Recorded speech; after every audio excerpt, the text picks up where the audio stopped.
Fruits, blood sugar, and diabetes. Can you eat fruit if you have diabetes, or will eating fruit worsen blood sugar and insulin resistance? In this video, we'll talk about how and why to include fruits in your diet, why eating fruits is not going to exacerbate or cause diabetes, and finally, we'll briefly review what factors can actually cause diabetes. Hi, my name is Jeremiah Farias. I'm a functional registered dietitian, and I help adults suffering from blood sugar dysregulation issues, conditions like diabetes and prediabetes, using a bioenergetic approach to optimize cellular energy production. On this channel, I dive into the science and mechanisms involved in optimizing health and blood sugar metabolism while providing you with practical takeaways. I hope you enjoyed today's content.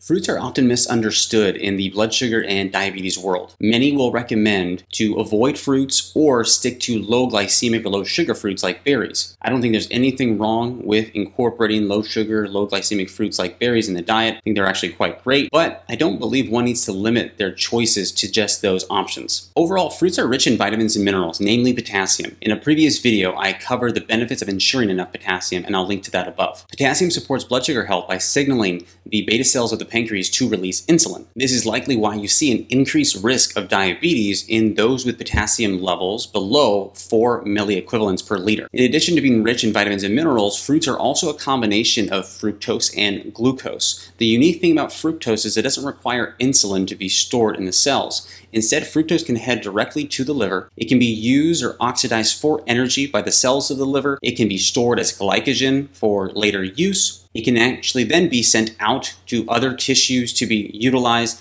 And lastly, if there is any extra, it can be stored as fat. There are individuals who have concerns with fructose consumption and increasing something called de novo lipogenesis. This is a scientific word for the production and then storage of fats. However, do we need to worry about this? First, many studies that point to fructose being uniquely fattening and increasing de novo lipogenesis are done using rat models. The issue with using rat models is rat livers do not have the same capacity to store glucose in the form of stored glycogen as human livers do. On top of that, the amounts of fructose that they use in these studies can vary anywhere from 20% to 70% of their diet coming from fructose. When we look at human studies, the rates of de novo lipogenesis are anywhere from 5 to 10% in healthy individuals and up to 15% in those with metabolic dysfunction. One short-term intervention wanted to look at the effects of 50% excess energy as fructose, sucrose, and glucose. What they found was de novo lipogenesis was a minor pathway for fructose disposal in both lean individuals and obese individuals. Lastly, another study done by Hellerstein and colleagues concluded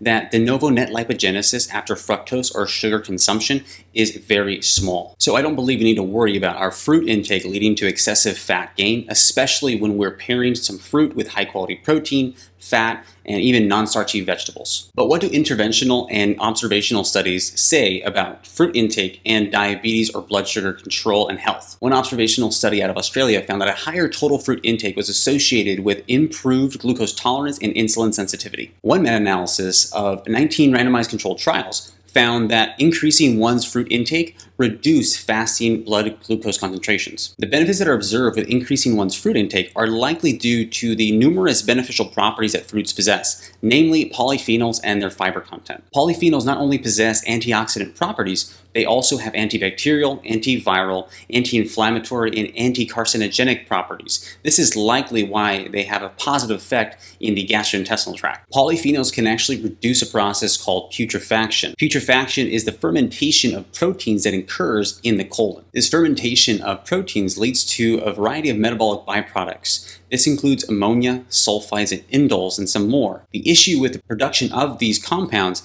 is they lead to inflammation within the intestinal tract. As you can imagine, the fiber that's found in fruits is also beneficial for the health of our gut. It does this through a variety of mechanisms. First, fiber is going to feed the bacteria that's within the gut. The bacteria are then going to produce things called short-chain fatty acids. Short-chain fatty acids feed the cells of the colon, known as the colonocytes. It nourishes them. And then this production of short-chain fatty acid also lowers the pH in the intestinal tract, making it a bit more acidic. And this can discourage more pathogenic bacteria from proliferating, taking up residence or space. Fiber is also going to reduce the putrefaction occurring as well. The more fiber that the bacteria have to ferment, the less likely they are to ferment proteins that make their way down into the intestinal tract. Hopefully you're seeing that fruits do not need to be avoided if you have diabetes. Instead, you're noticing that they're quite beneficial for our health. You may have heard that carbohydrate-rich foods, which includes fruits, cause diabetes. This is not true. In a moment, we're going to look at the factors that can actually cause diabetes. So after reviewing some of the benefits in the studies discussing fruits and diabetes and blood sugar health,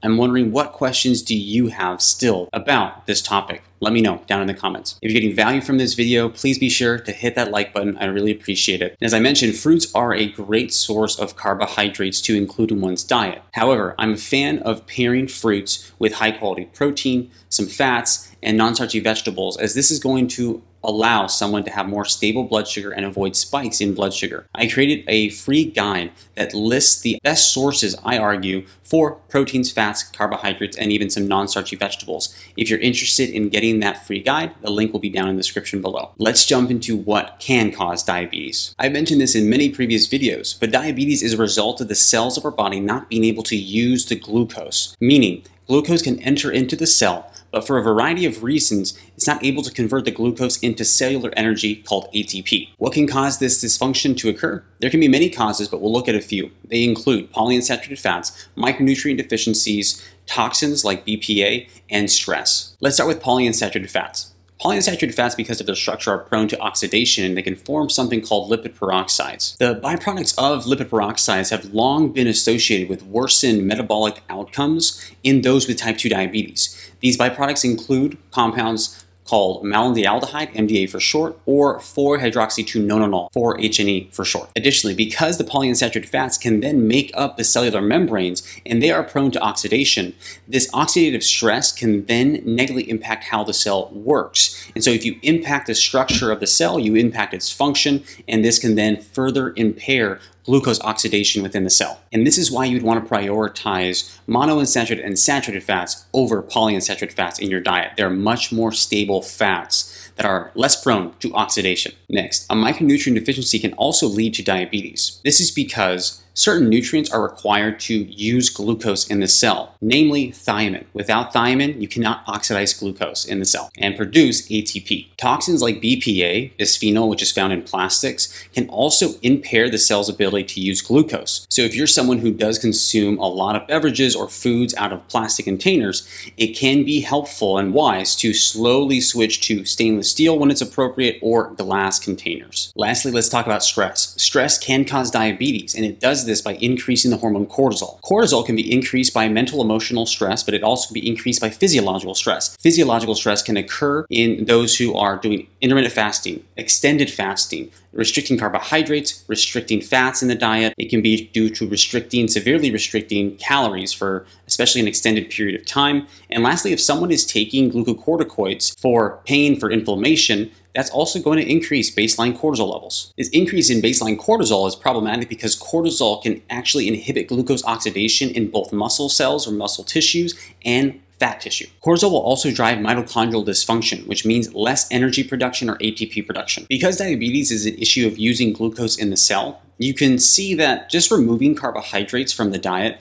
is not actually getting to the root of the issue. It just takes away the challenge. If you're interested in working with me to truly reverse your type 2 diabetes, pre-diabetes, or other blood sugar dysregulation issues, the best place to start is scheduling a free call with me.